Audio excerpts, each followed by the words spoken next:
Are you making these 7 financial mistakes?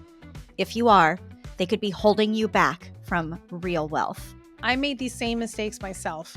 I was really focused on making more income, thinking that was going to fix my problems, when really I needed to focus on my habits of being financially independent. Leilani and I are going to tell you the 7 mistakes that most of us make that hold us back from financial wealth and how to avoid them. For example, like living above your means. So guilty of that. Yeah, and that's actually mistake number 1. Living beyond your means is the number 1 wealth killer that will keep you broke. So stay tuned because we're going to go into those 7 habits. Hey guys, we're going to go into those 7 financial mistakes that are keeping you broke. Number 1, living above your means.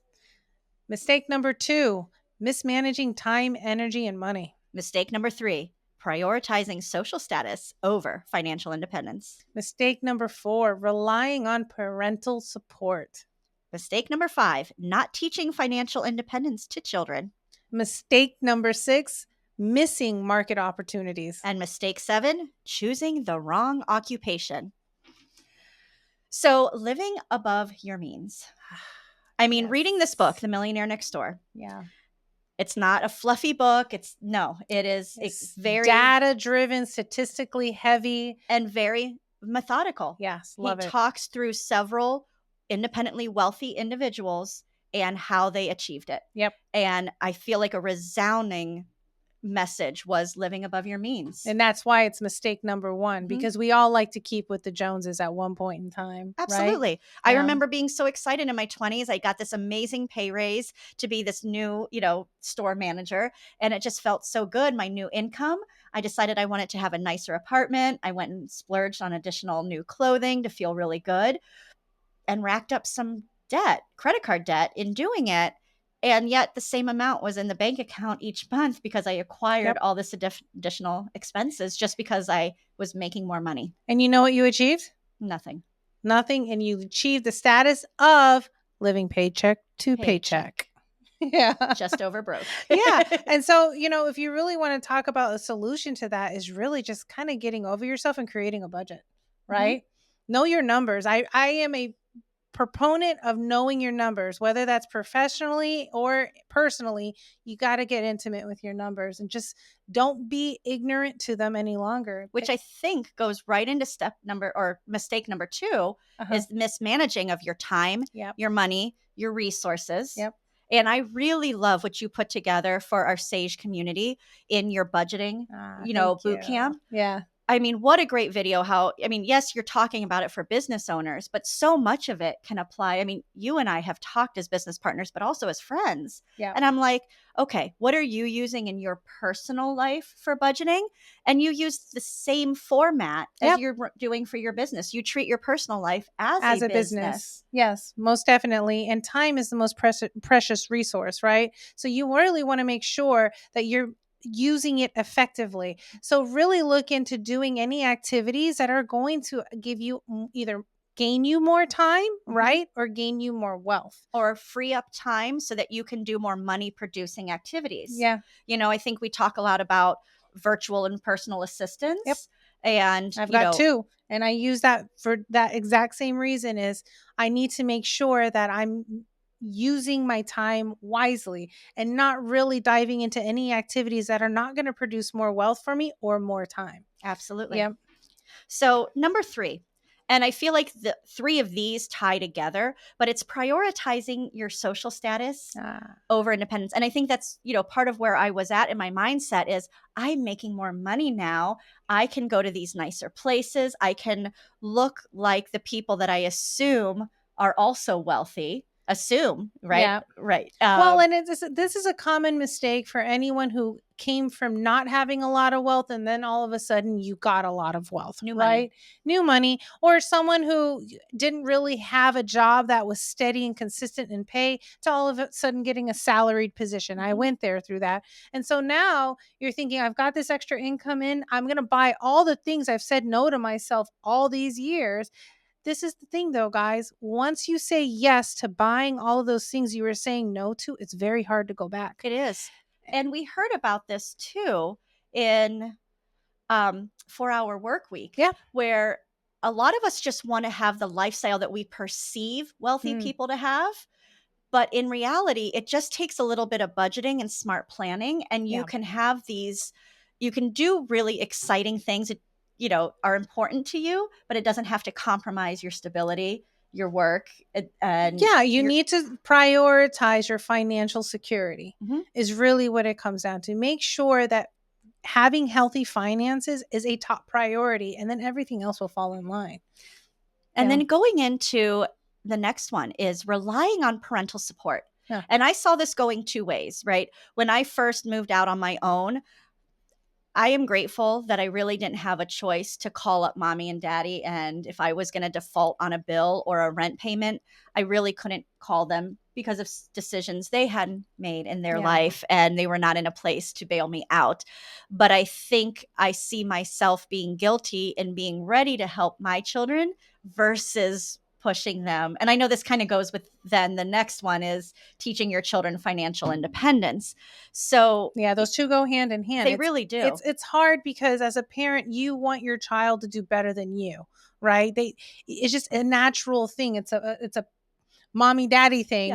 We want our kids to have a better life than we had. Exactly. And then the other side of it is that we start comparing the struggles we went through, the struggles that they don't have, right? Right. And when they start having those struggles, it's funny because you don't want them to go through struggles, but at the same time you compare yourself and say, hey, I went through those struggles, they need to go through that. And then you start subsidizing their lifestyle, but you're having the adverse effect to it. You're actually not helping them. Well, and what I liked in the book Millionaire Next Door is they actually talked about a lot of people who have made their own companies and gain financial independence through their own businesses actually do not encourage their children to go after and become entrepreneurs themselves, which is very different from Rich Dad, Poor Dad. 100%. Right?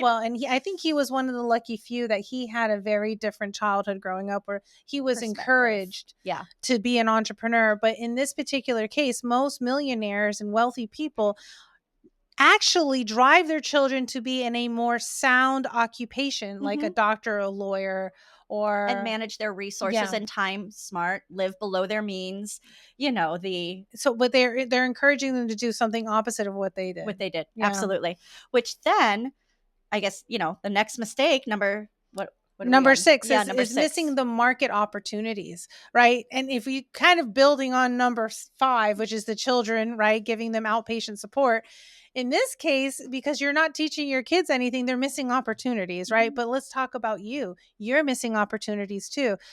If you're not allocating your time resources wisely, and part of that allocation of time resources is making sure that you're looking at other opportunities to gain more wealth over time, you are missing opportunities, period. Absolutely. There are companies out there to help you with understanding investments and where to move your money. And I mean, I think about, our good friend Vivi and how she helps people with investing and smart, and so the only thing I have with that is I don't agree with only relying on those financial support. You have to do the research still need yourself. To do your research. And that's why every week you should be putting away time to research other opportunities to invest your wealth, right? So you can hire someone to help you facilitate those investments. You need to keep learning. Yes. You need to be abreast of what's going on in your local economy and the global economy and what market opportunities. And when I say market, I'm not just talking about stock market. There's business market opportunities. If there's a gap in the business market, fill it. And that's an opportunity you can take advantage of. But if you're not putting time, resources into staying abreast into those opportunities, you're missing them, which means you're going to collectively keep staying broke. Absolutely. And then the last one, number 7. Choosing the wrong occupation. Absolutely. And I read this 2 ways. I read it, one, if you're opening a business, are you opening the right business for the market that you are in? Or 2, are you doing the right job based on your experience and your passion? 100%. I think I made an analogy in another previous video, which I'm not sure will air, but I made another reference to if you're a doctor and you don't like blood, then you shouldn't be a doctor, right? Don't go after it for money, but make a combination of the two. Use your expertise that you're good at, and then also use your passion of what you're good at, and find that great common ground, right? Well, and I feel like we read, that concept in several of the other books. I mean, Yeah. Richest Man of Babylon and Science of Getting Rich. Oh, yeah. It talks about just really making sure you're going after what you're an expert in and something that you're passionate about. Yeah. And that goes back to know thyself. And if you don't know thyself, go do some work. Listen, 42 years old, and I don't have it all figured out. But I will tell you, in the last 6 to 7 years, I really found out what I'm good at, and I just hone in on that only, and that's really helped me. But it took me a little while to figure it out. So if you're in that stage too, or you just don't know where you want to be, take a breath, take a walk, do some meditation, and just really look at the things that drive you and excite you, and that is your passion. And then figure out how you can become an expert in that passion. Absolutely. Yeah. So if you want some more help or insights on just building wealth and avoiding these mistakes, Leilani has a phenomenal video in our boot camp for budgeting. And she even walks through how she creates a budget and how she goal sets and things like that.